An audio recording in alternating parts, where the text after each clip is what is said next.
السلام عليكم، بسم الله الرحمن الرحيم. هنبدأ النهاردة في الليسون 2. ليسون 2 هو معتمد بشكل كبير على ليسون 1، لأن هنعمل هالو وورد بس هنستخدم هنا الكلام. فهنشوف الحوار اللي دار، ان هنا زياد قال بعد ما شاف التطبيق اللي احنا عملناه المرة اللي فاتت، فقال لا انا عايز التطبيق يكلمني وارد عليه، مش عايز اكتب واكتب. يعني هو مش عايز التطبيق يكتب وهو كمان يكتب، لا هو عايز يتكلم معاه ويرد عليه. وطبعا احنا عشان نعمل التطبيق نحوله من انه بكتابة نحوله لانه يبقى فيه صوت، هنحتاج ادوات موجودة في الاندرويد، بتستخدم في الاندرويد ابليكيشنز. واول حاجة هي اداة اسمها تكست تو سبيتش. وطبعا عشان هو كمان يقدر يفهم الكلام، في حاجة اسمها سبيتش ريكوجنايزر اكستنشن. السبيتش ريكوجنايزر اكستنشن ده هنلاقي الرابط بتاعه موجود تحت الفيديو، عشان هو مش موجود اوريدي في البرنامج، لا لازم نجيبه من بره. يبقى كده احنا هنستخدم المرة دي في البرنامج بتاع في التطبيق بتاعنا. يبقى احنا كده هنستخدم المرة دي في التطبيق بتاعنا ليبل وتكست بوك وبوتن وتكست تو سبيتش وسبيتش ريكوجنايزر. طيب هنبدأ طبعا بان احنا نخش على المصمم. هنشوف دلوقتي هنعمل ايه في المصمم ونرجع نكمل.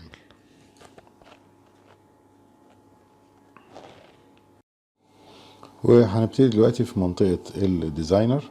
احنا هنعمل برنامج جديد، هنقول start new project ونكتب اسمه. هيكون هنسميه hello world برضو، وهنحط فيه مثلا تي كده على اساس انه فيه توكنج يعني. تمام كده، بنغير بس الاسم عشان اللي فات ما يختلطش معاه. طيب احنا هنحتاج ايه المرة دي؟ هنلاقي نفسنا عشان نشتغل المرة دي محتاجين ان احنا يبقى عندنا اولا بوتن عشان نقول له يقول لنا هلو، وبوتن عشان احنا نقول له هلو عشان احنا نبتدي نرد يعني.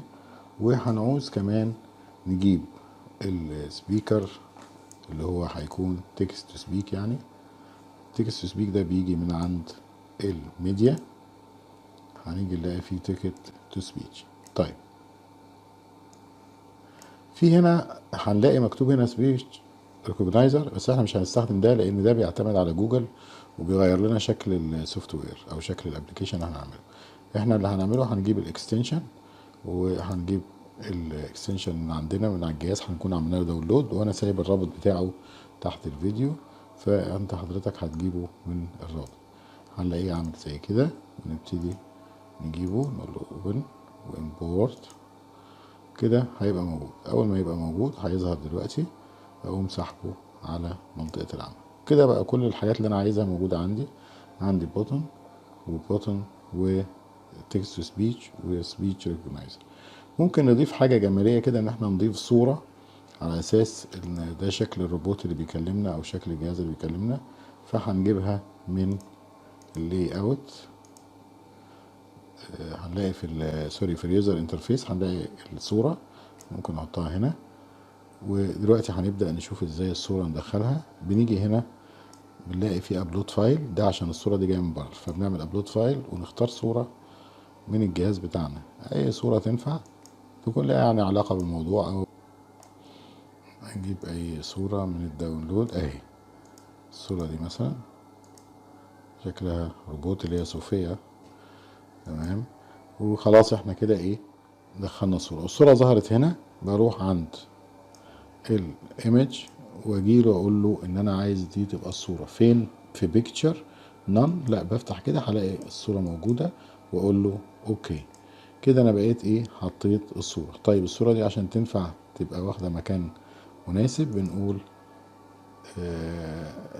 الاول select picture to fit، وبعدين هنعمل width هنعمله fill parent عشان يبقى على قد المكان، وعشان الظبط الهايت كمان نعمله fill parent.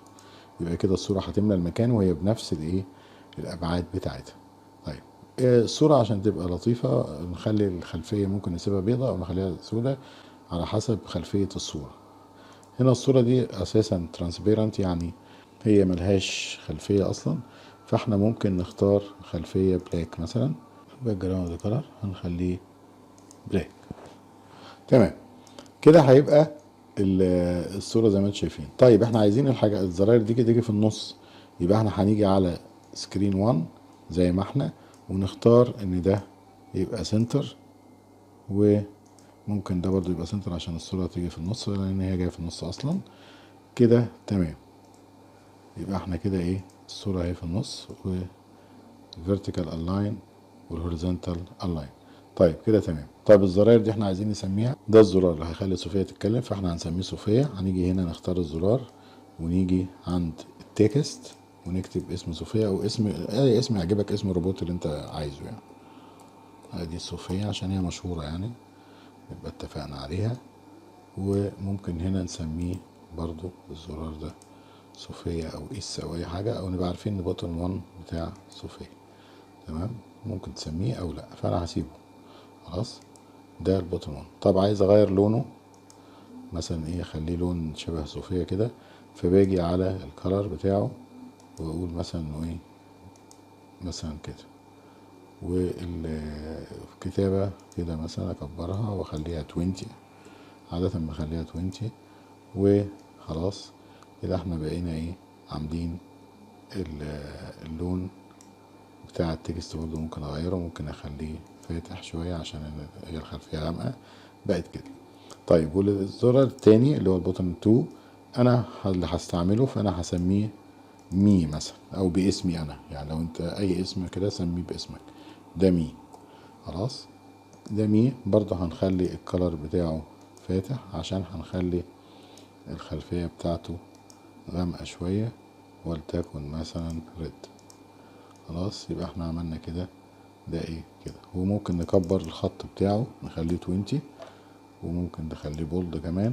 يبقى احنا كده ظبطنا اللي هتقوله صوفيا واللي انا هقوله. كده احنا انتهينا من الجزء بتاع الديزاينر.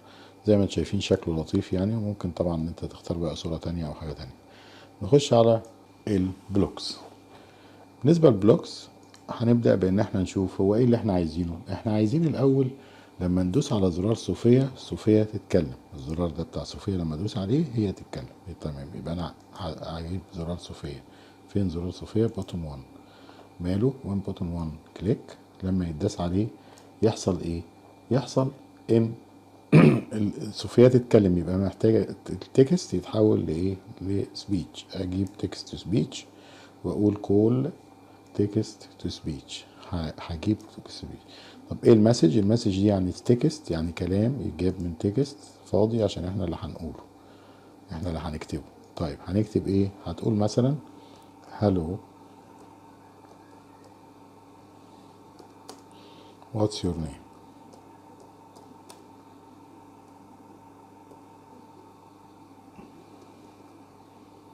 what's your name. ده الكلام اللي هي هتقوله صوفيا. طيب وبعد ما صوفيا تقول هلو واتس يور نيم، المفروض اعمل ايه؟ المفروض انا برجع ادوس على الزرار بتاعي اللي هو مي وارد عليها. طيب نرجع للبلوكس تاني. يبقى انا هعمل تاني وين كده. هنا اقدر اعمل دوبليكيت كده، دوبليكيت للوين بوتون 1، واغير البوتون 1 اخليه بوتون 2. بس انا هنا مش هعوز تكست تو سبيتش، لا، ده انا هعوز speech recognition، يسمع الكلام اللي انا هقوله. يبقى هيجيب get text. يبقى انا هعمل ايه؟ عايزه call to get text. ندور عليها كده، بنخليه يدور call to get text. ايوه بالظبط كده، حلو قوي. يبقى هنا هو هيستقبل الكلام اللي انا هقوله. يبقى اول حاجه انا هدوس على زرار واحد اقول اسمع، وبعد كده ادوس على زرار اتنين عشان يبتدي يستقبل الكلام اللي هنقوله. طيب بعد ما انا قلت الكلام هنلاقي ان احنا عايزين الكلام يتقال. طب الكلام ده هيتقال بعد ما انا اتكلم، يبقى احنا هنروح للريكوجنايزر برضو ونقول ان بعد ما الكلام يتقال عشان كده اسمها when speech recognizer after getting text. بعد ما يجي التكست هتعمل فيه ايه بقى؟ بعد ما يجي التكست هتقول عايزين يقول الكلام اللي احنا قلناه. طب الكلام اللي احنا قلناه مش ده، مش هلو. طيب نقول ايه؟ نقول هو الكلام هيبقى هلو يا فلان، يبقى هلو بس مثلا كده، هلو. تمام. وبعدين طب احنا عايزين تقول الاسم اللي احنا قلناه، يبقى هنجيب حاجة تخلينا نقدر نقول كلمتين. يبقى احنا هنعوز نجيب حاجة توصل، فهنجيب جوين، يعني حاجة توصل.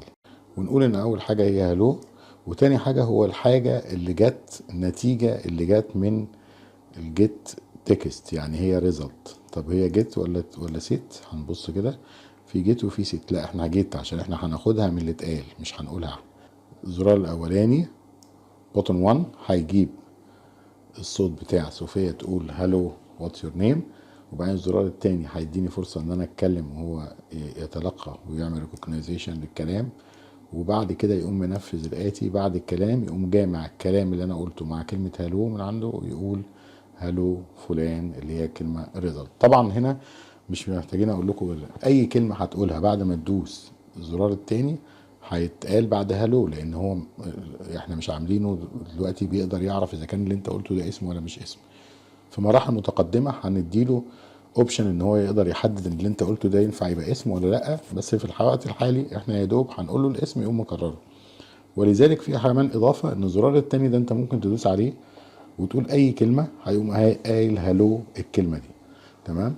انا بس بقول عشان ايه، ده مش خلل في البرنامج، هو البرنامج ما دي الامكانيات اللي احنا عايزينها، عشان احنا كنا كل اللي بنتعلمه النهارده ان احنا نستخدم التكست تو سبيتش والسبيتش ريكوجنايزر، وازاي نكون منهم جمله تبقى رياكشن على الكلام اللي احنا هنقوله. وبكده يبقى احنا انجزنا البرنامج، وبعد كده يبقى مش فاضل غير ان احنا نجربه. طيب هنجربه ازاي؟ عشان نجربه بنستخدم اوبشن موجود هنا في الشاشة دي اسمه كونكت. وكونكت اعمل اي اي كومبانيون وادوس عليها هيطلع لي ده، بعمل له سكان بالموبايل وهنشوف دلوقتي شكله ايه على الموبايل. دلوقتي هنشوف نتيجة البرنامج على الموبايل. طبعا هنستخدم الابليكيشن اللي هنا ده ونبتدي نعمل سكان. هو كده بيبتدي يقرا البرنامج عشان يعرض لي هو شكله ايه على الموبايل. ده الشكل بتاعه النهائي. هنجرب كده ندوس صوفيا. Hello, what is your name? قالت هلو واتس يور نيم. هقوم انا قايل ايه؟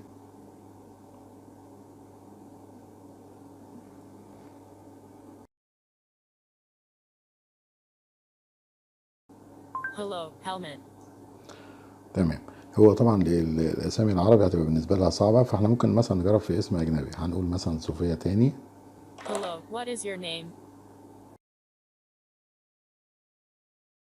Hello, Joan. تمام، لانه اسم اجنبي هيبقى سهل.